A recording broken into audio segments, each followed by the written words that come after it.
తెలుగుదేశం మహానాడు విజయవంతంగా ముగిసిందని టీడీపీ అధినేత సీఎం నారా చంద్రబాబు నాయుడు సంతోషం వ్యక్తం చేశారు. అమరావతిలో మీడియాతో చిట్చాట్లో మాట్లాడిన ఆయన హైబ్రిడ్ మహానాడుకు 24 లక్షల మందికి పైగా వర్చువల్గా హాజరయ్యారని తెలిపారు. నేర చరిత్ర ఉన్న వ్యక్తి రాష్ట్రాన్ని పాలించవచ్చు కానీ జిల్లాల్లో క్లీన్ ఇమేజ్ ఉన్న నాయకులు రాజకీయాలు చేయకూడదా అని ప్రశ్నించారు. నక్సలైట్లు తుపాకులతో రాజ్యాధికారం సాధించాలని భావించారని, అయితే హింసా మార్గం వల్లే వారు విఫలమయ్యారని బాబు అన్నారు. గొడ్డలితో పరిపాలన సాగదని, ఇది ప్రజాస్వామ్య వ్యవస్థ అని స్పష్టం చేశారు. వైఎస్ వివేకానందరెడ్డి హత్య కేసులో సునీత చేస్తున్న పోరాటం వల్లే అనేక విషయాలు వెలుగులోకి వస్తున్నాయన్నారు. తవ్వే కొద్దీ గొడ్డలి పార్టీ అరాచకాలు బయటపడుతున్నాయని, ఇంకా అనేక విషయాలు వెలుగులోకి రావాల్సిందని బాబు తెలిపారు.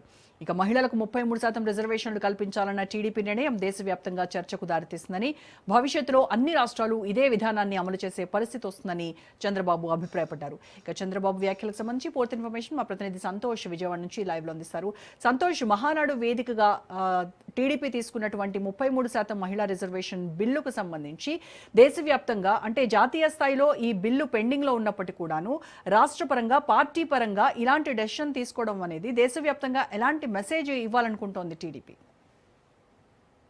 ఎస్, 2 రోజుల హైబ్రిడ్ మహానాడు ముగిసిన అనంతరం ఈ రోజు టీడీపీ కేంద్ర కార్యాలయానికి సీఎం చంద్రబాబు నాయుడు వచ్చిన అనంతరం కూడా ఇటు మీడియా ప్రతినిధులతో అయితే చిట్చాట్ జరుగుతోంది. ఈ యొక్క మహానాడు అనేది ఎంతో గ్రాండ్ సక్సెస్ అయింది అంటూ కూడా 24 లక్షల మంది పైగా కూడా ఈ యొక్క మహానాడు వర్చువల్ విధానంలో హాజరయ్యారంటూ కూడా తెలియజేయడంతో పాటు ఆయన సంతోషాన్ని అయితే వ్యక్తం చేయడం జరుగుతూ ఉంది. టెక్నాలజీని బాగా వినియోగించుకున్నామంటూ కూడా తెలియజేయడం జరుగుతుంది. దీంతో పాటు ఇక గొడ్డలి పార్టీ ఏదైతే ఉందో ఆ పార్టీ చేసినటువంటి అరాచకాలు అంత ఇంత కాదంటూ కూడా ఆయన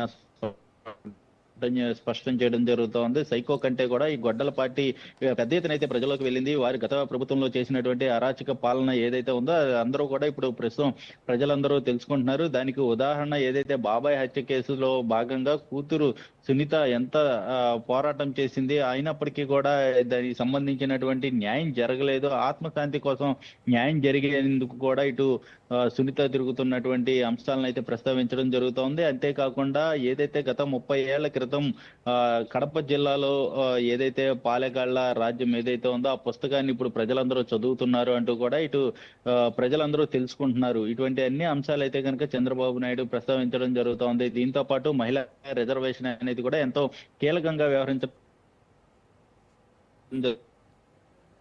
జరుగుతుందంటూ కూడా చెప్తా ఉన్నారు. ఎందుకంటే మహిళా బిల్ అనేది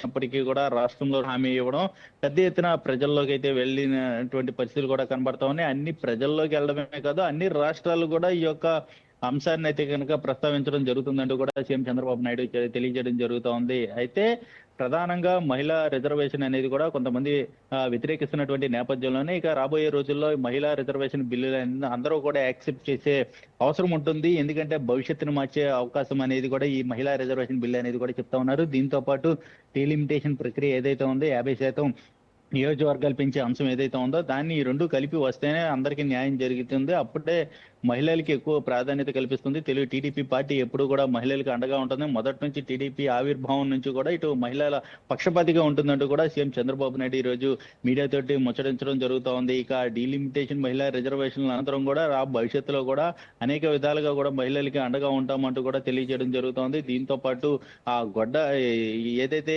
వైసీపీ పార్టీని అయితే కనుక ఏదైతే నక్సలైట్ విధానాన్ని అయితే కనుక గుర్తు చేయడం జరుగుతోంది. ఎందుకంటే నక్సలైట్లు ఈ యొక్క గన్ను తుపాకీతోటి అయితే కనుక సాధిస్తాము, ఏదైతే మనుగడ సాధిద్దాంతో పాటు అదేవిధంగా రాష్ట్రాన్ని పరిపాలిద్దాం అన్నటువంటి అంశాలను అయితే కనుక గుర్తు చేయడం. వైసీపీ ఏదైతే హత్య రాజకీయాలు చేసినటువంటి నాయకులు రాష్ట్రాన్ని పరిపాలించినప్పుడు ఏదైతే వారి బాధితులు జిల్లాలో రాజకీయాలు చేయకూడదా అన్న దానిపై అయితే కనుక ఆయన సూటిగా అయితే ప్రశ్నించడం జరుగుతూ ఉంది వైసీపీ పార్టీని. ఇలా అనేక అంశాలు అయితే కనుక మహానాడు విజయవంతం అనంతరం కూడా ఇక పూర్తి స్థాయిలో మీడియాతోటి చిట్చాట్ చేయడం జరుగుతోంది. దీంతో పాటు బక్కన నరసింహుల వ్యాఖ్యలను సైతం కూడా ఈ రోజు చంద్రబాబు నాయుడు పూర్తిగా అవి సరైనటువంటి విధానం కాదంటూ కూడా ఆయన ఖండించడం జరుగుతూ ఉంది. ఎందుకంటే తెలుగుదేశం అన్ని రాష్ట్రాల్లో ఉండడం, అందరూ ఆదరించేటువంటి పార్టీ అంటూ కూడా ఆయన గుర్తు చేయడం, బక్కన నరసింహులు ఒక ప్రాంతాన్ని ఏదైతే విద్వేషాలు రేగొట్టేటువంటి వ్యాఖ్యలుగా ఉన్నాయి వాటిని అయితే నేను ఒప్పుకోను, సహించేది లేదు అంటూ కూడా ఈ రోజు ఆయన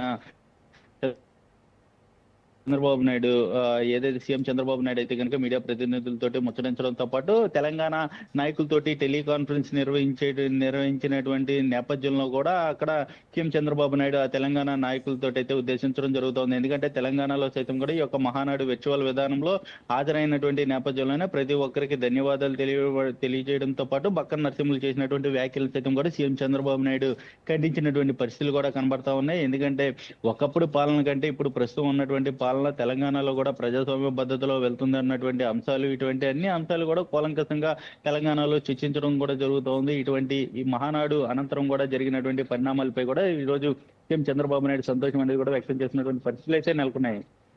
రైట్, థ్యాంక్ యూ సంతోష్.